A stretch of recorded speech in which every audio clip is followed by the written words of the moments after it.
যুক্তরাষ্ট্র ইরান যুদ্ধ বন্ধে নতুন করে কূটনৈতিক তৎপরতা শুরু করেছে পাকিস্তান। ইসলামাবাদে আলোচনার জন্য ইরানের শীর্ষ দুই কর্মকর্তাকে আমন্ত্রণ জানিয়েছে দেশটি।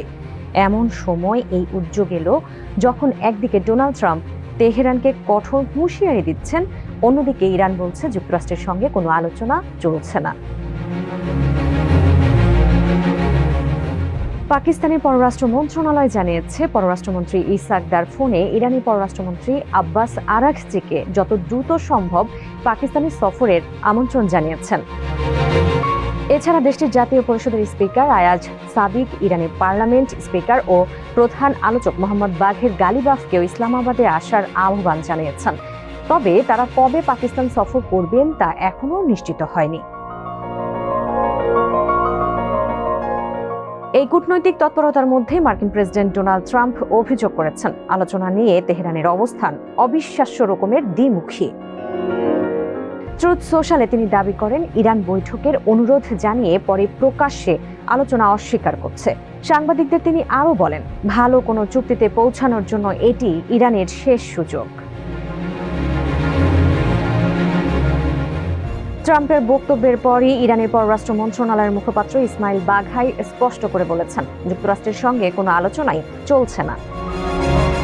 তার ভাষ্য, বর্তমানে কেবল ওমানের সঙ্গে হরমুজ প্রণালী পুনরায় চালুর কারিগরি বিষয় নিয়ে আলোচনা হচ্ছে।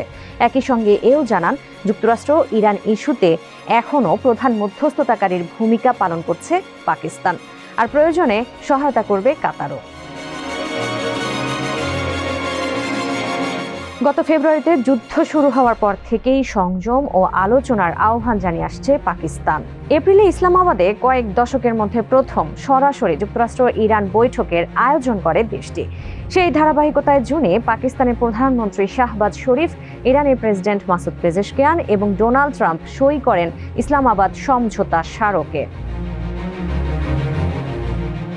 তবে প্রতিবারই যুদ্ধবিরতির উদ্যোগ অল্প সময়ের মধ্যেই ভেঙে পড়ে।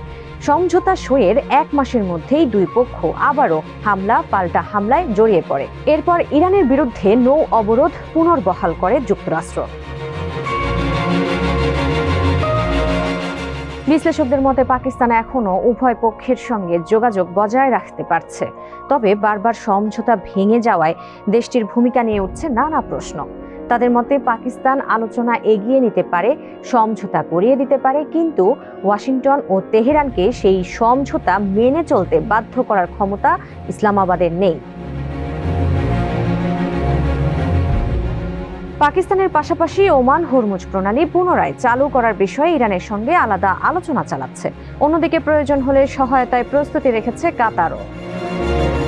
বিশ্লেষকদের মতে উপসাগরীয় সহযোগিতা পরিষদের দেশগুলোর সবাই চায় যত দ্রুত সম্ভব শেষ হোক সংঘাত।